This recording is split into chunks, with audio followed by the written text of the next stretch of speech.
Shalom, kasih karunia Tuhan Yesus Kristus ada atas kita sekarang sampai kekal. Amin. Saudara,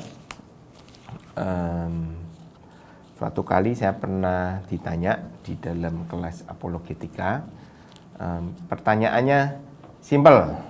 Pertanyaannya gini, apakah kondisi manusia dalam Yesus adalah sama seperti Adam sebelum jatuh dosa?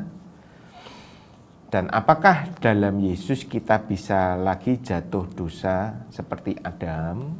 Nah, pertanyaannya simpel, tetapi jawabannya lumayan panjang. Nah, saudara, untuk menjawab ini, maka kita harus memahami sedikit tentang hamartologi. Apa itu hamartologi? Itu adalah pengetahuan firman tentang bagaimana adanya dosa di dalam dunia. Nah, saudara, perlu kita amati bahwa di dalam penciptaan Tuhan menciptakan Adam dan Hawa itu tanpa dosa, ya. Jadi itu yang ada di dalam firman Tuhan dan tidak mati seperti itu. Kita akan baca di Kejadian 1:26. Berfirmanlah Allah, baiklah kita menjadikan manusia menurut gambar dan rupa kita. Jadi ciptaan kita adalah Tuhan sendiri, yaitu Tuhan Sang Putra, Sang Firman yang selalu menyatakan dirinya pada manusia. Kemudian supaya mereka berkuasa atas ikan-ikan di laut dan burung-burung di udara dan atas ternak dan atas seluruh bumi dan atas segala binatang melata yang merayap di bumi. Kemudian lanjut, Kejadian 2:16-17. Lalu Tuhan Allah memberi perintah ini kepada manusia, semua pohon dalam taman ini boleh kau makan buahnya dengan bebas. Tetapi 17, tetapi pohon pengetahuan tentang yang baik dan yang jahat itu janganlah kau makan buahnya. Sebab pada hari engkau memakannya pastilah engkau mati. Ya, dari dua ayat di Kejadian ini kita tahu bahwa yang pertama, Adam dan Hawa diciptakan menurut rupa dan gambar Tuhan, ya. Jadi diciptakan baik. Kedua, ada buah pengetahuan baik dan jahat yang dilarang Tuhan untuk dimakan. Karena pada hari manusia makan, pada hari itu juga manusia mengalami kematian. Ketiga, ini kebenarannya bahwa di sana nanti di pasal 3 itu ada ular tua, iblis atau setan yang membujuk Adam untuk berdosa dengan cara memakan buah pohon pengetahuan baik dan jahat. Nah, dari sini kita tahu bahwa dosa sudah ada terlebih dahulu pada Satan sebelum manusia jatuh dosa. Ya. Tapi kalau ditanya kapan setan jatuh dosa, nah ini pertanyaan yang tidak bisa dijawab. Karena dalam dimensi malaikat tidak ada kata kapan dan di mana. Adanya kekal berawal, kairos. Nah, kemudian singkat cerita di pasal 3 kita tahu bahwa Adam Hawa makan dan mati di hadapan Tuhan. Ini peristiwa singkat di Kejadian. Artinya Adam dan Hawa putus hubungan dengan Tuhan dan binasa. Nah, karena Adam adalah manusia daging dan bahan dasarnya atau adonannya itu adalah dari bumi, maka nah ini di ayat 17 itu, lalu firman-Nya kepada manusia itu, karena engkau mendengar perkataan istrimu makan dari pohon yang telah kuberikan, jangan makan dari, maka terkutuklah tanah karena engkau, dengan bersusah payah engkau akan mencari rezeki dari tanah seumur hidupmu.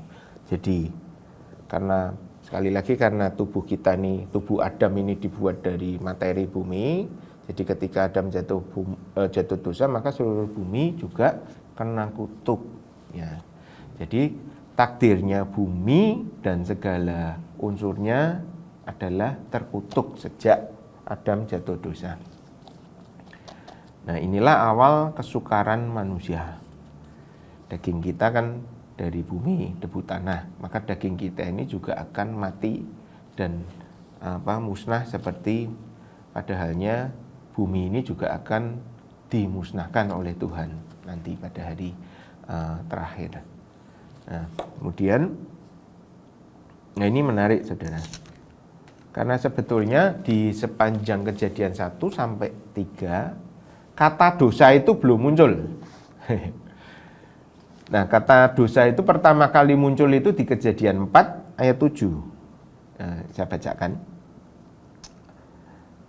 Apakah mukamu tidak akan berseri jika engkau berbuat baik? Ya, ini tentang Kain. Tetapi jika engkau tidak berbuat baik, dosa sudah mengintip di depan pintu. Jadi dosa sudah ada. Ia sangat menggoda engkau, tetapi engkau harus berkuasa atasnya. Nah, ini peristiwa ini kan Tuhan menegur Kain. Kain, kenapa mukamu muram, Kain? Kalau kamu berbuat baik, apakah mukamu tidak akan berseri, ceria? Jadi ada perbuatan baik yang menghasilkan keceriaan. Tapi kalau kamu tidak berbuat baik, dosa sudah mengintip di depan pintu. Nah, jadi ciri-ciri orang yang menyimpan kedengkian seperti Kain itu adalah mukanya muram. Nah, saudara, di sini kata dosa inilah pertama kali muncul. Nah, kata dosa di dalam bahasa Ibrani itu khatat, ya, di bahasa Yunani hamartia. Artinya tidak kudus, cemar, bersalah, terhukum. Nah, sebetulnya ada banyak kata di dalam bahasa Ibrani untuk menyebutkan dosa, tapi kata-kata ini sudah mewakili semuanya. Jadi di Kejadian 4:7 ini Tuhan sudah memperingatkan Kain. Kalau berbuat kalau berbuat baik, muka berseri. Kalau tidak berbuat baik, dosa. Nah, seperti itu. Artinya dari sini kita tahu bahwa keadaan manusia pada waktu itu sudah ada di dalam dosa. Nah, Kain mau dia berbuat baik maupun dia berbuat tidak baik, dia tinggal di dalam dosa karena dosa sudah ada menurut Kejadian 4:7 ini. Yang membedakan hanya gini. Kalau Kain bermoral baik, maka hatinya, jiwanya, wajahnya akan berseri. Tapi kalau tidak berbuat baik, dosa sudah mengintip di depan pintu. Nah, ini adalah bahasa figuratif. Kata mengintip itu sebetulnya kurang pas. Yang pas itu dosa itu merindik seperti singa yang mau menerkam. Jadi dosa sudah ada di dalam dunia melalui Adam. Dan dari sini kita ngerti bahwa Kain, Habil, Adam, Hawa, dan juga diperkirakan ada anak-anak Adam yang lain, dan seluruh dunia, bumi, semua terkutuk di dalam dosa. Nah, saudara, ada hal menarik yang muncul di sana, dari ayat-ayat di Kejadian ini. Saudara harus baca ini. Nah, di situ kita mengetahui bahwa rupanya Adam dan Hawa memilih untuk melakukan pelanggaran dalam keadaan tidak berdosa. Perhatikan saudara.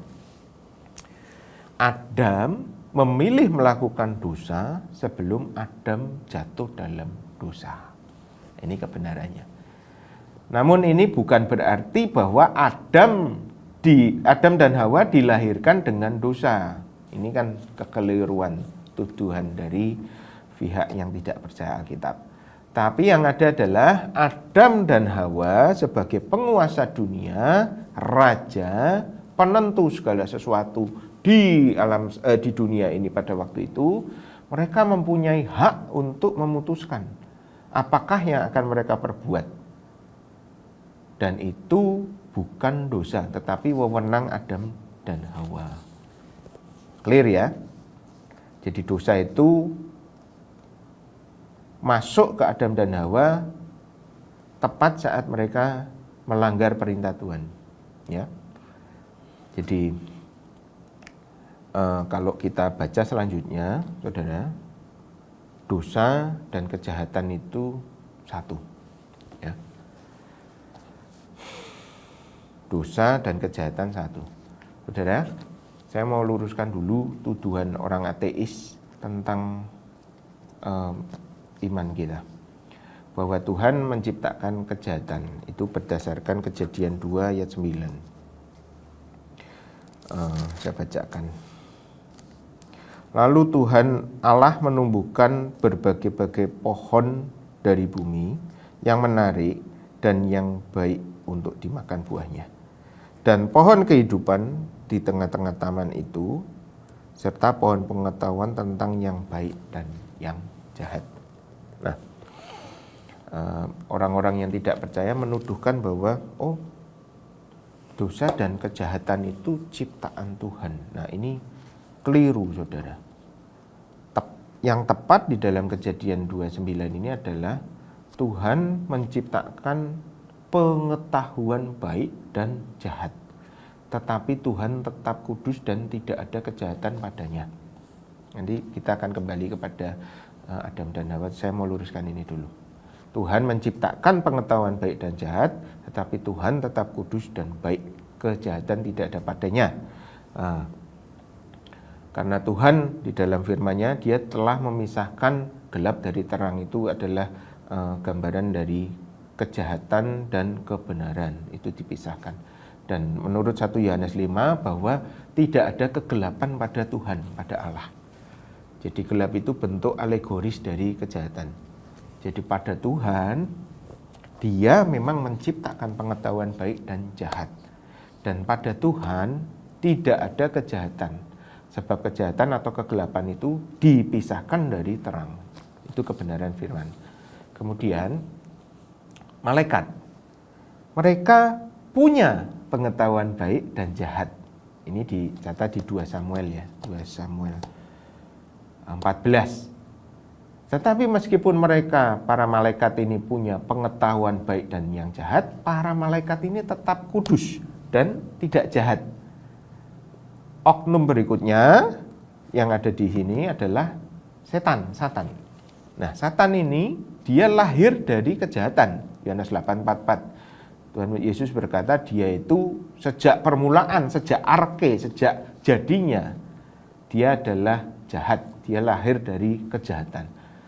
Nah, permulaan di sini arke di sini adalah peristiwa jatuhnya Satan dalam dosa. Nah, sebelumnya dia adalah malaikat. Tuhan tidak pernah menciptakan iblis, tetapi setan adalah malaikat yang jatuh. Karena seperti tadi di penjelasan di awal, dimensi malaikat itu adalah kekal berawal, ciptaan, kekal tapi memiliki awal. Jadi awal dan penemu dosa dan kejahatan tidak lain adalah setan. Clear ya saudara, itu menurut Tuhan Yesus di Yohanes 8:44. Nah, sedangkan ada oknum yang keempat, oknum yang terakhir, manusia. Nah, ini menarik. Tadi kan ada Tuhan, ada malaikat, ada setan, ini manusia. Jadi manusia berdasarkan kejadian diciptakan tanpa pengetahuan baik dan jahat. Jadi sesungguhnya di awal ini Tuhan sudah berusaha melindungi manusia dari dosa. Dengan jalan mengunci pengetahuan baik dan jahat itu di dalam buah, dipisahkan dari akal budi manusia. Hebat ya, Tuhan bisa mengeluarkan pengetahuan yang sudah ada itu, pengetahuan baik dan jahat, dari akal budi manusia disimpan pada buah. Tapi sayangnya pada akhirnya manusia jatuh dalam dosa. Adam itu memakan buah pengetahuan baik dan jahat. Nah, dari pengetahuan firman tentang dosa ini, maka kita menyadari satu hal. Apa sejatinya dosa itu? Ya, jadi dosa adalah sebuah keputusan akal budi untuk bersikap independen atau tidak mau bergantung pada Tuhan. Dan sikap memisahkan diri terhadap Tuhan. Inilah dosa. Memilih untuk menolak Tuhan. Itulah dosa. Baik Satan maupun Adam, mereka memutuskan untuk tidak lagi bergantung pada Tuhan, tapi lebih milih bersandar pada pengertiannya sendiri dan kekuatannya sendiri. Itulah dosa Satan dan Adam.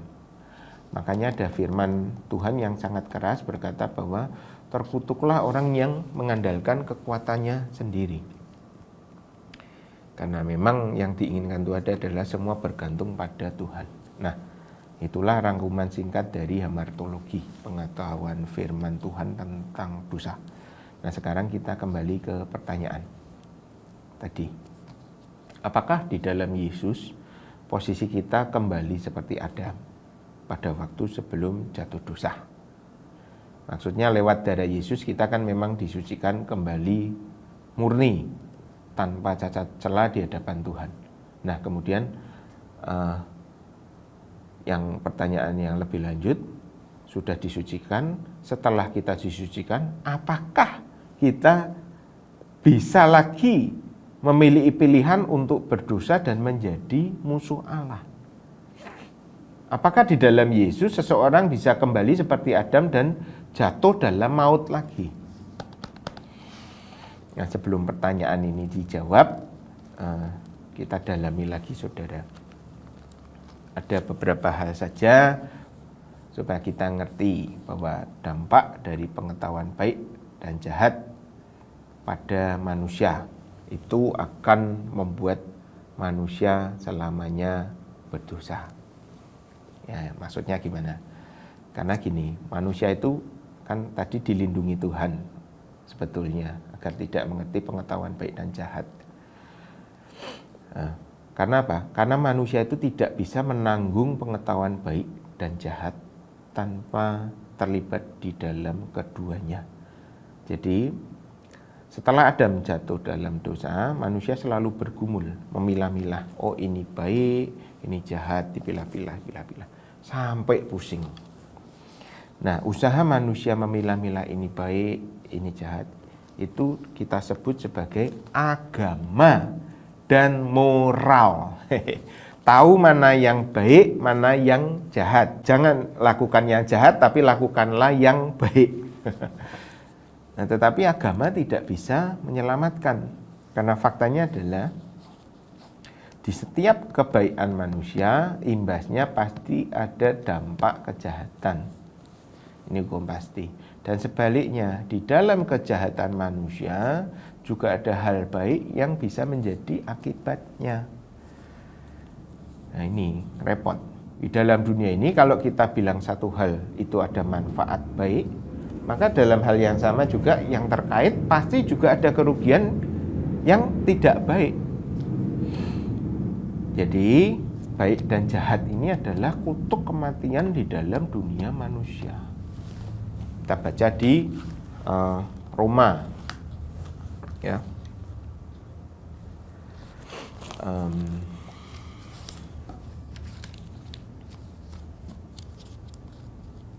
Ya ini. Roma 7, 21 sampai 24. Demikianlah aku dapati hukum ini. Jika aku menghendaki berbuat apa yang baik, yang jahat itu ada padaku. Nah, ini repot. Berbuat yang baik, yang jahat ada pada Paulus. Ini kejujurannya. Dua-dua, sebab di dalam batinku aku suka akan hukum Allah. Sukanya yang baik dalam batin. 23, tetapi di dalam anggota-anggota tubuhku, aku melihat hukum lain yang berjuang melawan hukum akal budiku dan membuat aku menjadi tawanan hukum dosa yang ada di dalam anggota-anggota tubuhku. 24, aku manusia celaka, siapakah yang akan melepaskan aku dari tubuh maut ini? Nah, inilah pergumulan manusia. Tuhan menciptakan pengetahuan baik dan jahat tadi, dan tetap kudus mengatasi segala kejahatan. Malaikat memiliki pengetahuan baik dan jahat, dan dia tetap tunduk pada ketaatannya pada Tuhan. Akal budinya dia tundukkan pada Tuhan, keinginannya dia tundukkan pada Tuhan, dan dia tidak para malaikat ini tidak berdosa meskipun dia memiliki pengetahuan baik dan jahat. Setan sejak semulanya, yaitu pada jatuhnya, pada lahirnya, dia terlahir dari kejahatan dan selamanya dia tetap jahat. Manusia seperti tadi dijelaskan sebetulnya dilindungi, tapi makan pengetahuan baik dan jahat dan selamanya tidak akan berhasil memisahkan kebaikan dari kejahatan. Ini kebenarannya. Jadi sesuai ayat 24, manusia itu celaka. Tidak ada jalan keluar buat umat manusia, kata Paulus. Aku manusia celaka. Siapa yang dapat melepaskan aku dari tubuh maut ini? Hanya ada satu jalan, saudara, yaitu penebusan Tuhan Yesus Kristus yang telah Dia lakukan sebagai manusia yang suci dan yang membebaskan. Kita baca di Roma belakangnya, Roma 5 ayat 14 dan 15. Sungguh pun demikian, maut telah berkuasa dari zaman Adam sampai zaman Musa juga atas mereka yang tidak berbuat dosa dengan cara yang sama seperti yang telah dibuat Adam, yang adalah gambaran Dia yang akan datang. 15. Tetapi karunia Allah tidaklah sama dengan pelanggaran Adam. Sebab jika karena pelanggaran satu orang, semua orang telah jatuh di dalam kuasa maut, jauh lebih besar lagi kasih karunia Allah dan karunia-Nya yang dilimpahkannya atas semua orang karena satu orang, yaitu Yesus Kristus. Ya. Jadi ini kebenarannya. Maut sudah berkuasa sejak dari Adam sampai kepada Musa. Kenapa Musa disebut? Karena pada Musa ada Taurat. Taurat itu adalah aturan-aturan orang mati, aturan-aturan yang menunjukkan, yang menegaskan bahwa semua manusia itu pasti binasa. Itu Taurat. Jadi sejak Adam, semua orang, bahkan kita yang tidak berbuat dosa dengan cara yang dilakukan Adam, makan buah itu, kita semua telah masuk ke dalam maut karena kita keturunan Adam. Tetapi karunia Allah tidak sama dengan pelanggaran Adam. Ya. Sebab jika karena pelanggaran satu orang saja semua orang masuk dalam kuasa maut, jauh lebih besar lagi kasih karunia Allah dan karunia-Nya, karunia Yesus yang dilimpahkannya atas semua orang. Ya. Jadi kasih karunia yang Tuhan Yesus kerjakan ini lebih besar kuasanya daripada dosa. Nah, inilah nanti akan memberi jawaban apakah kita ini nasibnya sama seperti Adam atau enggak. Dari satu orang semua manusia masuk ke dalam maut dosa. Tetapi melalui Yesus Kristus, kasih karunia Tuhan ini lebih dahsyat daripada kuasa dosa. Ya, nanti akan menjawab pertanyaan, apa yang membedakan kita sebagai umat tebusan, umat milik Yesus Kristus di dalam Yesus tubuh Kristus dengan Adam sebelum jatuh dosa. Kita akan baca di 1 Yohanes 3 ayat 9.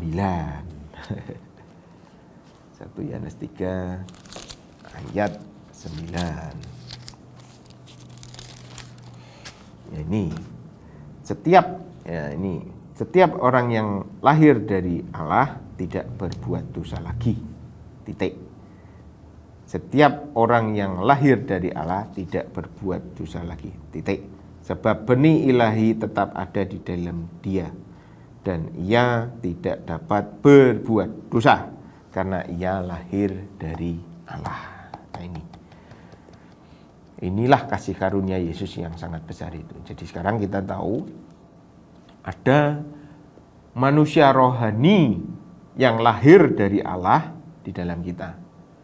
Dan benih itu yang ada di dalam kita ini, manusia roh kita ini tidak dapat berbuat dosa. Nangkap ya saudara? Saya, Timotius Agung Herlambang, yang nampak ini kan daging. Tetapi di dalam Timotius Agung Herlambang ini ada benih ilahi manusia roh yang tidak bisa berdosa. Itu kebenarannya. Ini kasih karunia yang besar. Sebab manusia rohani kita, saya, Timotius Agung Herlambang yang rohani, itu lahirnya dari Allah, dari Yesus Kristus. Dan tidak bisa melakukan dosa. di dalam saya. Nah sekarang mengenai tubuh daging kita, ini masih terikat dengan hukum dosa, saudara.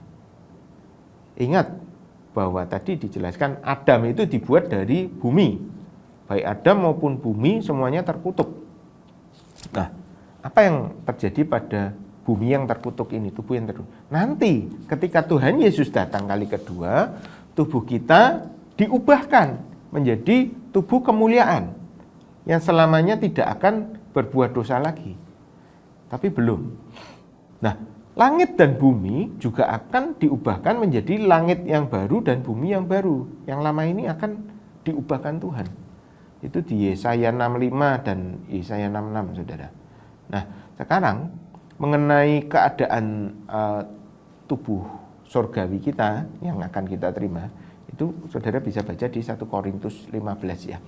Nah, akhirnya nanti kita akan menerima tubuh surgawi yang tidak binasa dan tidak berdosa lagi, terpisah dari kejahatan. Nah, inilah kasih karunia Tuhan Yesus yang besar, yang tidak berpadanan dengan dosa yang dilakukan Adam. Nangkap ya? Nah, prosesnya kata Rasul Paulus kalau di 1 Korintus tadi,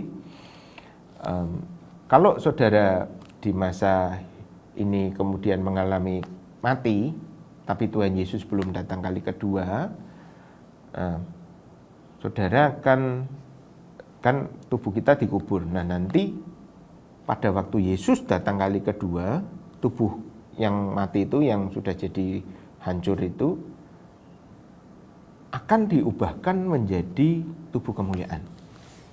Nah bagaimana dengan yang melihat datangnya Tuhan Yesus Kristus kali kedua turun sebagai Raja? Nah kata Rasul Paulus itu, sekejap mata kita akan diubahkan.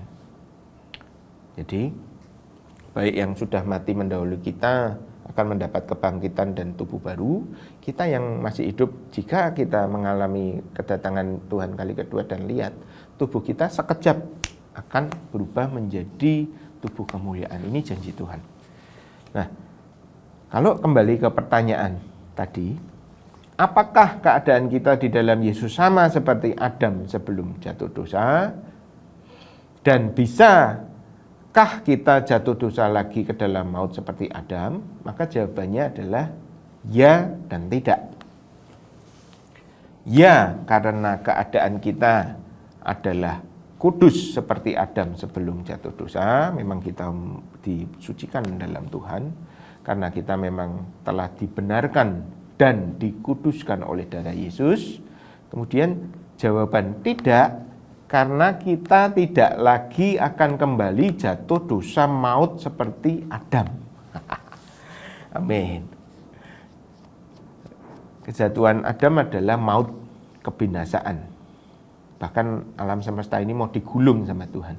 Putusnya hubungan Allah dengan manusia. Sedangkan penebusan Yesus menghasilkan hubungan yang dahsyat, yang kekal, yang tidak bisa dibatalkan kecuali murtad. Ya, kecuali murtad. Keluar dari kasih karunia. Karena di dalam Tuhan Yesus, manusia roh kita ini lahir dari benih Allah yang tidak bisa berbuat dosa. Jadi di dalam Yesus orang percaya kudus dan tidak dapat berbuat dosa. Nah ini yang tidak difahami oleh orang-orang dunia. Ngomongnya orang Kristen itu tidak bisa berbuat dosa. Loh, nyatanya saya lihat banyak yang dosa. Nah ini tanya lagi, loh Pak, kadang saya jatuh dosa loh Pak. Kok firman bilang tidak bisa berdosa? Nah, diingatkan lagi bahwa manusia rohani kita memang tidak pernah bisa berdosa. Sedangkan kalau daging ini memang selalu salah dan berdosa dan sedang menantikan pengubahan. Makanya saudara sebagai milik Kristus, hiduplah dipimpin roh. Karena Roh Kudus yang memimpin roh yang ada di kehidupan di dalam kita ini. Jangan mau dipimpin daging. Supaya apa? Supaya jiwamu menjadi tenang dan percaya dan bertumbuh dalam rencana Tuhan. caranya agar dipimpin roh dan tidak jatuh dosa bagaimana? Ya, 1 Tesalonika 5 ayat 17. Tetaplah berdoa. Mulailah doa pagi, doa siang, doa malam saudara diawali dengan doa Bapa kami. Sebelum doa masuk doa pribadi. Kemudian sebelum amin, lakukan doa penyerahan dengan iman. Ya Tuhan, peganglah tanganku, ya Roh Kudus. Tuntunlah aku hari ini sesuai rencanamu. Nah baru amin. Ya, jadi hari itu saudara dipimpin oleh Roh Kudus. Sudah diserahkan, percaya, Roh Kudus akan pimpin. Nah saudara mesti ingat, orang yang suka berdoa tidak suka berdosa. Orang yang tidak suka berdoa pasti suka berdosa. Haleluya. Terpuji nama Tuhan Yesus. Amin. Tuhan Yesus memberkati. Shalom.